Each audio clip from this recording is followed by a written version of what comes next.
Салом алейкум бародаро, ҳама каса хуш омадин ба қисми ҳафтуми зан ва мард. Ва ҳамаи шумо як хоҳиш дорум ва гуфтанем бародаро, ин ҳами расме ки шумо дидестен ку кадомет ки дама менависен расмтона партоен чӣ хел информатсия нависагиай ман мақсад Парвиз соли таваллудам фалон фалон дар фалон ҷо кор мекунам, зан гирифтагиам, зани дуюм мегирам, ёе ки зан дорум дар Тоҷикистон, дар инҷа зан надорум, ёе ки зан дорум, аз зан ҷудо шудагим кӯдак дорум, ёе ки кӯдак надорум, ҷудо шудагим кӯдак надорум. Дӯстони азиз, марҳамат, ин ҳами хел нависем, фақат барои мардако дахл дора, барои бачаҳо дахл дора. Нафароне ки аюдаи зиндагӣ мебироянд, нафароне ки зиндагӣ ба қадри зиндагӣ мерасанд, нафароне ки имконият шарту шароит доранд ки алоҳида квартира бигиранд, қатъи занашон зиндагӣ кунанд. Ин хел не ки мақсад дар стройка бошен ё ки дар як ҷои дига бошен, кор кунен, дар як завод фикр кунен ки шуморо ягон кас ба кала мегира, мерава қатъи шумо зиндагӣ мекунед, ё ки шумо мехезен мерен дар хонаи ӯ зиндагӣ мекунен.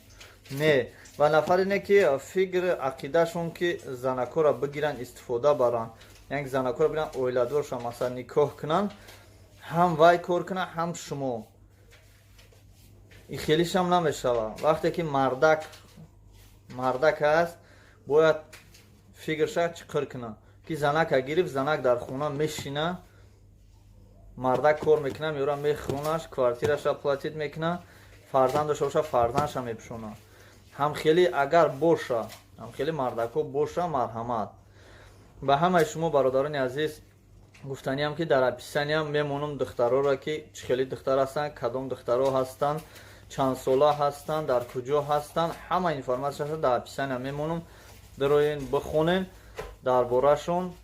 Баъдан сурате ки ман шумода нишон додум, ман хел сурате ки нишон додум, ҳамхели сурат албатта ба ман фиристонед. Суратона, номери телефонтона, информатсия дар бораи худтон нависен, фиристонед. ҳамин кадомида ки дар кор боша, ман мепартом дар ҳамин занако, агар маъқул кунанд, дар ҷа историятона мехонам ку ҳаста ин сурат дар ҳамаш. Мехонанд, мегӯянд ки мақсад ма дар ҳамиш мешава, номерои ҳамира те, номеротон ладакаи сраза дар поён ҳастай. Ман мепартом чун зангтон мезанам. ҳамин кадоми шумо маъқул шудем, сураттон ҳаст, номерои телефонтон ҳаст, информатсия дар бораи худтон ҳаст, дар куҷо зиндагӣ мекунед, имконияти зиндагӣ, шарту шароитон чӣ хел аст. Мақсад ман зан мегирам, алоҳида квартира мегирам, зиндагӣ мекунам қатъиш. Дар хона бишинам, ман дар ягон мақсад кор накунам. Ё ки ман зан гирам, мехоҳам ки дар Тоҷикистон зан дорам, дар инҷа зан гирам, якҷоя ҳармон кор кунем, ба ӯра хона кунем, ба ӯра чӣ кунем. Хая ки мақсад худтон бифаҳмед, да, мардако бояд мард бошанд ку зане ки мегиранд дар фикри ояндаш бояд бошад, ё дар фикри кӯдакош бошад. Бародарони азиз, ман ягон сухан, ягон таи шуморо болои экран намебирорам, ира фаромӯш накунед, ва ягон расми шуморо намебирорам, ва ба ягон тат гуфтанӣ нестам ки бародарони азиз шумо надорен қуввати зиндагӣ кардан, надорен имконияти зиндагӣ кардан. Бисёротон хоҳиш мекунам ки як бор худтон ба худтон як савол тиҳен ки зана бигирен аюдаш мебироен. ҳозир дар вақти ҳамин карантин худтон чӣ хел ки медонен, қинай аюдаш мебироену намебироен, ҷои кортон чӣ хелай, вазъиятон чӣ хелай. Нагирен зана ки худтон дарди сар бошен, дар худтон бо як дарди сари дига. ира фаромӯш накунед бародаро ки занакҳое ки дар шаҳрҳои Россиян ай кору бор монда шудаган, мефоранд шумо ки дар хона бишинанд, мардак кор кунад, биёра бихӯрашон, мақсад занишон кунад. ба ҳамин хотир ҳастанд занакҳое ки мақсад ҳам худшон кор мекунанд, ҳам мисол шуморо дар қаватон рост меистанд, кор мекунанд, ҳастанд. Не ки ҳамаш не бошанд. Мардако фикр кунем ки шумо мардакен, шумо соҳиби хонаву дар, сардори оила, шумо бояд кармид кунед, обеспечиват кунед, занак фақат дар хона барои шумо шустушу продуктор меорен, авқот гарм хунак тайёр мекунам, ветиятон мехӯрем.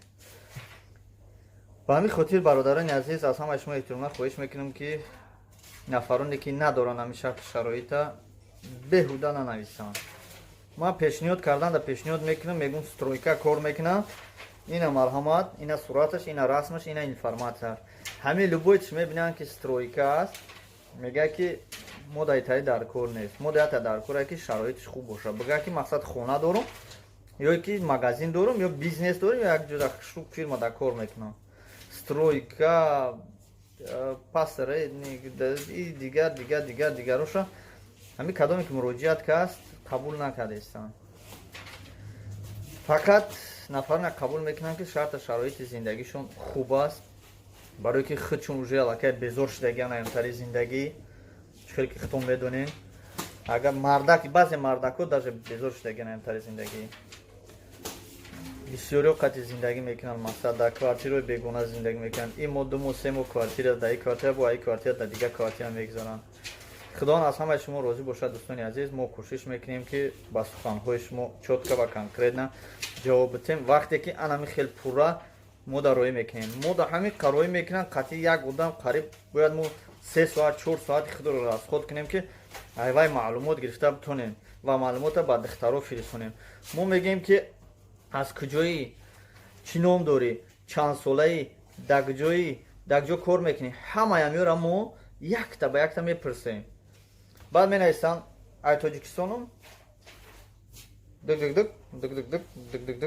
фуромӯш мекунанд, номери телефоншонро менависанд, фуромӯш мекунанд ана суратҳошонро роӣ кунанд. Ба ҳамин хотир дӯстони азиз, чӣ хеле ки шумо сурата дидесен, сурати ман Парвиз, фалон,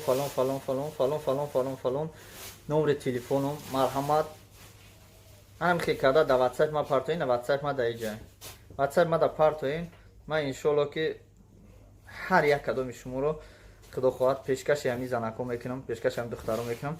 Кадоми шуморо қабул кардан худшон занг мезананд. Ман кор надорам, на дар зиндагит кор дорам, на дар хиш карданат кор дорам, на дар пешниҳодат кор дорам, на дар маъракат кор дорам. Дар ягон чӣ кор надорам. Ман фақат ҳамин сурат шумо скриншот мекунам, нависондагиётон ё копир мекунам, передат мекунам дар группаи духтаро.